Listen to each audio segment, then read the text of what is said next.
a conductive wire, and you were so electric. I had no say when you came so near, and just passed right through me. Hey everyone, before we dive into today's episode, I wanted to let you know that you can follow Welcome to Geekdom on Instagram at Welcome to Geekdom and on Twitter at GeekdomPod. There are links to those in the show notes. You can also support the show on Patreon, where I will be releasing bonus content for this podcast and my other podcast, Chat Cemetery.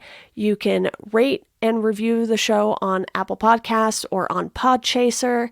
There are links to all of those things in the show notes, so be sure to do that. It is a huge help for the show, and I really appreciate it. Now, let's dive into today's episode. Hey everyone, Welcome to Geekdom is back. I'm your host, Deanna Chapman, and I am joined by Katie Schaefer today, and we are talking all about Silver Surfer Black. But before we do that, Katie, I think we should just quickly introduce Silver Surfer here in general, because an iconic looking character. Yes. But maybe not one everyone knows about. They might have seen him, but maybe not known too much about him. And as this comic we're going to talk about today gets pretty deep into his history, might be helpful.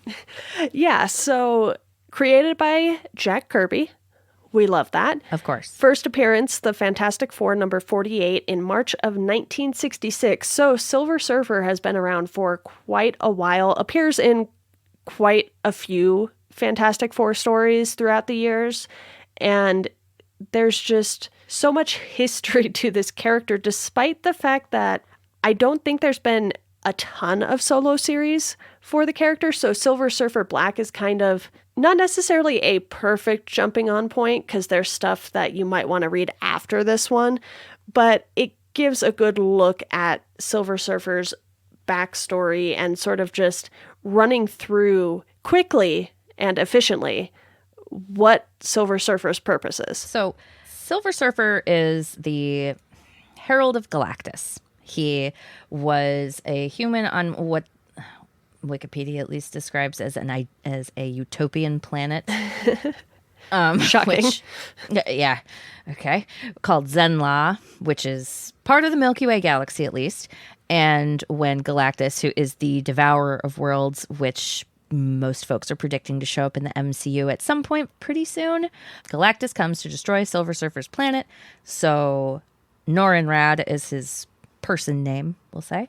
He offers himself up as a herald, and Galactus is like, great, come with me, and gives him something called the Power Cosmic that enables him to go and help Galactus find new worlds to eat. Yeah, that's kind of the main thing. And in this comic, you know, Silver Surfer is like, I am death, basically, because I let Galactus do all this stuff. And we'll just jump right in. This is only 5 issues, written by Donny Cates with art by Tradd Moore. And I read some of Donny's Venom run, and he was actually a guest for the Scott Snyder comic book class that I've been taking. And he kind of ran through some of his works, and he's doing so many cool and fun things. I think he even did like Cosmic Ghost Rider at some point. Yeah.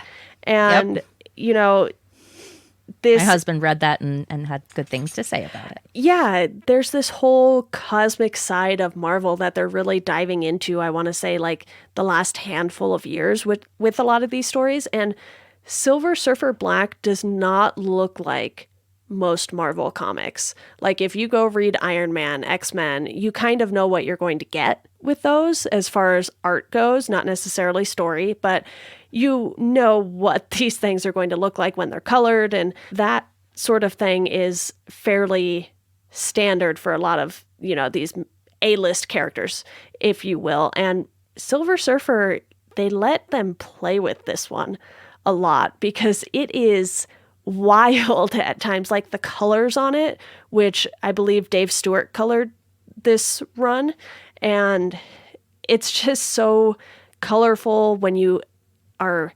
flying through space with Silver Surfer. It just looks amazing, and Donny pretty much sums up Silver Surfer as succinctly as you did, so it doesn't take a lot of time out of these 5 issues, and the first issue is basically like Silver Surfer is having like an identity crisis and is just like, I can't keep doing this. And you really feel for the character in these 5 issues, which is amazing because 5 issues, not a lot. Nothing. Usually that's just one piece of a story. And it's not like there's huge chunks of exposition or dialogue. Like the vast majority of the time you spend reading this comic, you are spending looking at the art because it is psychedelic. That's the only word I can think of as I'm watching it. It's like everything is wavy lines and bright, vibrant colors in contrast to pitch black, as you would expect from the title. And I think that, because I've read quite a few of Silver Surfer's standalone series, and I think that this is supposed to take place in the time after he's done being Galactus's herald. Like, because there was a point where Galactus says, okay, you're fine, you can go now. And he is fighting with the Guardians of the Galaxy, and then they get thrown into a black hole and are surfing the mists of time, I guess. Like, it took me until the end of the comic, honestly, and then talking to my husband who's read it about it, for me to be like, okay, so that was what was going on. I wasn't 100% sure because it's so existing in this liminal space of expecting you to kind of interpret what's going on rather than just straight up laying all the cards on the table. Which I love comics that take that approach. And in the first issue, too, we see characters like Beta Ray Bill, and you see a bunch of these heroes or anti-heroes, whatever you want to call some of them, you know, like floating through this portal with Silver Surfer and fighting against him. And you're just like, wow, they put some deep cuts in here. And then we get the Null reveal, which, you know, I'm going to guess this kind of leads into Donny's Venom run, at least a little bit, or they were kind of happening around the same time. Time is weird.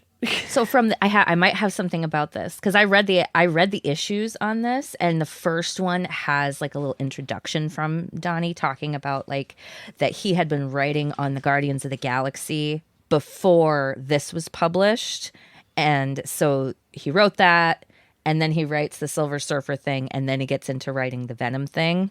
So I think it was kind of an amalgamation that all came together just perfectly because it really works. Like you said, it's only 5 issues, but you don't need to know what happens before or after because it's such a great self-contained story. And the best thing about it is it doesn't pull in the Fantastic Four, which we often see with Silver Surfer having first appeared in the Galactus trilogy storyline there for those few issues. And I think this is one of those fun things that every once in a while Marvel will do. They're just like, here's a character, here's a little bit of a deep dive, we're in, we're out. You don't need to know 800 other things going on in the Marvel universe at this point in time. And you can read this without any context. If you have context, that's great. Yeah. But you can still read it and be like, okay, this is a character going through something, and we are watching this character go through it. And Null is not a typical villain. No. Not one that's used a ton from my knowledge of Marvel, which is very limited because there's so many issues. Right. I got the impression that Null is... and from like the little bit of research I did, that Null is a villain that has kind of recently been used because, you know, what do they call him? Or them? I don't know. The god of the symbiotes? Is that what it is? I think so, yeah. Which symbiotes being Venom, Carnage, creatures that can take over another host body, essentially. Right, and you have issue 2 where Null chases after Silver Surfer. We get Ego, and... Yes. This issue ends with the line, "Shall we kill a god?" And I love it so much. Oh my God, right? I always love it when comics do this. This is literally like my favorite thing in comics is because there's this, especially at this point in Marvel's history, there is 8 million different things, and comics like this that just pick and pull from all these different storylines to create this weird story that really is and isn't a superhero story, because obviously this is something that's so introspective. But also, by the end, you realize that the Silver Surfer has like saved time. Yeah, pretty big deal. Because it's not totally clear at the beginning that he's been taken back to like before time, almost like at the very beginning of the universe. Then by the end, you realize that's what's going on. But I loved the inclusion of Ego, because Ego's a very different character in this than anything I've seen him as before, or them. It's the early days of Ego. Right, when Ego is still growing, and like every reveal that happens in this is so shocking, but still reasonable. It doesn't feel like it comes out of nowhere, if you will. Yeah, like Lifebringer 1 being at Ego's core, and sorry, spoiler alert. Right? I'm so bad at that. I need to like pre-record something one of these days and just put it in at the beginning. Spoiler. Yeah, put some sound effects to it. But yeah, we find out Ego is in pain in issue 3. Silver Surfer wants to help, and you can feel how much Silver Surfer wants to help.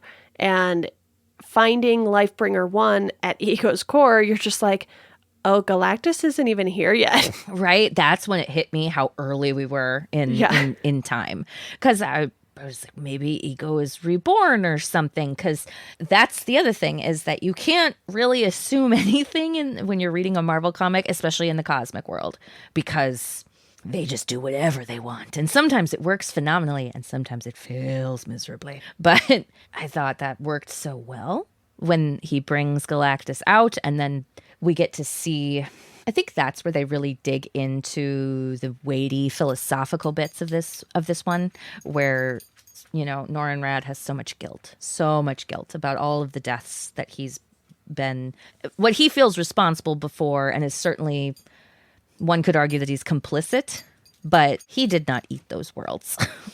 And he was not exactly in a position to just defeat Galactus out of hand.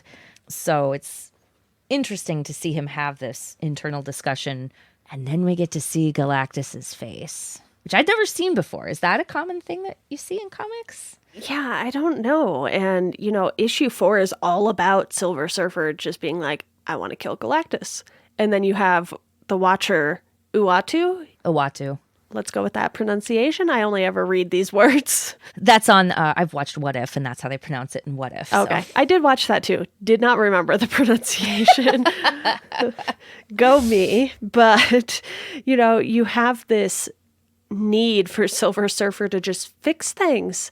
And it's so relatable, not in the sense that you or I will ever be fixing time, but just, you know. He wants absolution. Normal things. Right. And I think the fact that Silver Surfer then reaches out to Galactus and goes back to Ego, and all this time Null is still looking for Silver Surfer. So the way they did this comic, because there are moments where it's literally just Silver Surfer and Ego talking, like that's a few pages at least, and Trad Moore makes it so that you're seeing things either in the background or just in the surroundings in general to kind of keep your attention, because this comic moves fast. By necessity. It's paced very, very well, and I had no problem reading like all 5 issues right away. And, you know, after doing a Stephen King podcast... Anything seems short at this point? That, but it's like... Comics are so refreshing after that, because I'm just like, yeah, oh, not everything has to be words. Obviously, different medium than novels, than what Stephen King does. Right. But I get for what my you're saying. brain, I'm just like, yes, this is pacing I enjoy. Especially with something like this, where it's such a great, small, self-contained story. And I feel like it was obviously, whenever I find something that's less than 6 or 12 issues, like if it's that weird, like, well, this was a 7-issue series or whatever. Some things are like 3 too, and I'm just like, okay. Right. Where you get, it's like, okay, so you were telling a story. This isn't something that's meant to, it's not meant to be a continuing event in the Marvel universe, which some of these kinds of things can be that. But with something like this, it's like, no, we're just going to have you tell this one specific story, and however long it goes is how long it goes. So, and I love reading stuff like that, because it's just it's fascinating because usually it means that the artists who are doing it are really good at what they do, because you have to be to get that kind of money. Just, okay, whatever, have fun. Yeah. And obviously, ideas still get pitched before they are Right. accepted. But for the most part, if you're doing something out of continuity, and that's not to say that this is necessarily out of continuity, but when you have yeah. something going in depth like Silver Surfer Black or Tom King's Mr. Miracle, you know, you have some room to play around with that. And, you know, I think DC has been pretty good at that lately too, with, you know, Mr. Miracle, and they did one with The Question recently, which I haven't read, but I think it was like 4 or 6 issues. It wasn't super long, but I love just those kind of character deep dives. Not to say you don't get that with ongoing titles. You certainly do. Right. You just have to read a lot more to get it. Yes, exactly. It's kind of sprinkled in there a little less heavily. And I think DC is fantastic for that. Like, their characters really do well in those kinds of things, whereas the Marvel Universe, I think, it excels more at having ongoing storylines. Like, I don't know why. And that's definitely depending on which line and comic you're talking about, of course. But in general, that's what I see. DC is much better at having these encapsulated stories, even if it's encapsulated like Batman's No Man's Land. That is a story that crosses over a ton of comic books, but it's not. It's very much about this one specific storyline. Yeah, and to bring it back to the final issue here, we have another battle with Null. Final battle. Silver Surfer makes, you know, the biggest sacrifice and revisits all of these dead planets, if you will, and is remade. And we see Silver Surfer turning black throughout this whole thing, too, like slowly. Yeah, as he gives up his light to fight Null. Right. And the imagery of that is just so good. And, Yeah. you know, this was a really fun read. And you and I have talked about a few things that we didn't love for this podcast, many more for the Stephen King podcast. Yeah. But sometimes it's just fun to sit down and read something and be surprised by how much you enjoy it. And that's what this did for me. And, you know, I know we do ratings and stuff like that for Chat Cemetery all the time, but at the same time, I'm kind of overdoing that. It's like, I liked something, I loved it, or I didn't. And Yep. I feel like that's good enough for me now. I agree. I have, as someone who once had to apply, 1 to 10 stars, or for, 1 out of 5 or whatever. At a certain point, I'm like, ratings don't really mean anything because I'm only comparing the movie to itself. I'm not comparing it to anything else. So Yeah. like, Yeah. Sorry, I made you get do you. so many ratings. no, that was when I was writing when I was like film critic writing. Yeah. Both of the sites that I wrote for, the vast majority of the pieces I've written all required ratings. And so Yeah. I would have to come up with something. And I was like, I don't know.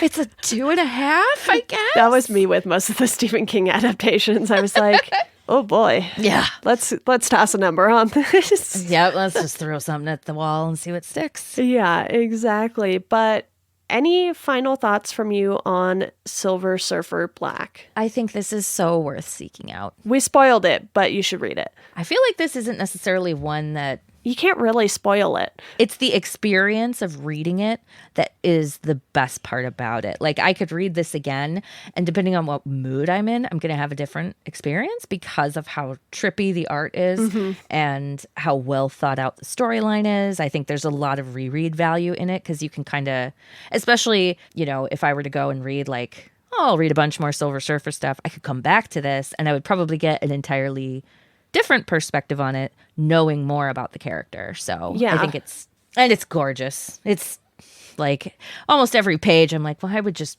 put this in a poster and hang it on my wall in a nice frame, actually.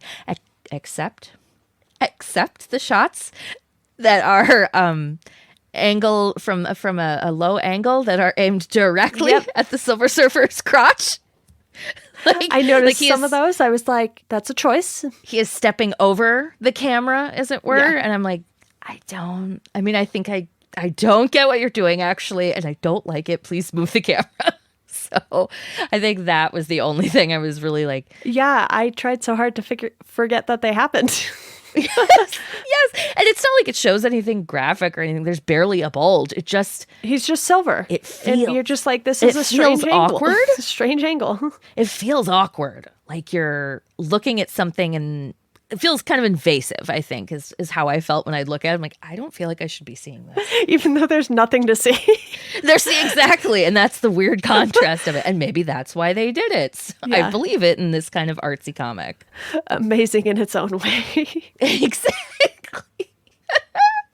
But let's recommend a couple things here. And I think I'm just going to stick with Donny and say, check out his Venom run if you read this, or if you have read his Venom run, then read this.